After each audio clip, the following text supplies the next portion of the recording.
আচ্ছা, আসসালামু আলাইকুম। অনেক বক্তাগণ বলে থাকে যে ইমাম হুসেন ও হাসান দুজনে ঝগড়া করেছিলেন, কে বড় কে ছোট। তারপর দুইটা সেফ দিয়ে কিছু ঘোষণা হয়েছিল নাকি, সেফ দিয়ে ফায়সালা হয়েছিল। এই ঘটনাটা কি ঠিক কিনা, যদি কেউ বয়ান করে তার উপর কি হুকুম লাগবে? মুসলমান এইরকম অনেকগুলো ঘটনা ইমাম হোসেন ইমাম হাসান রাদিয়াল্লাহু তাআলা আনহুমার নামে মিথ্যা এবং আপনার বানাওয়ার ঘটনা মানুষ বক্তারা বলে থাকে। এইরকম ঘটনা বলা জায়েজ নয়। যেই ঘটনাগুলো বলবেন আপনি আপনার মুতামাদ কিতাব থেকে উল্লেখ করে আপনি বলার চেষ্টা করবেন।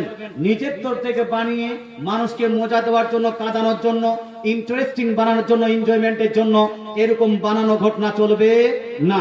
এইরকম কোন ঘটনা আমার নজরে কোন মুতাবার কিতাবে নাই যে ইমাম হোসেন এবং হাসান বড় এবং ছোট নিয়ে কোনদিন ঝগড়া করেছেন। কারণ ইমাম হাসান জানতেন কে ছোট কে বড়, ইমাম হোসেনও জানতেন কে বড় কে ছোট।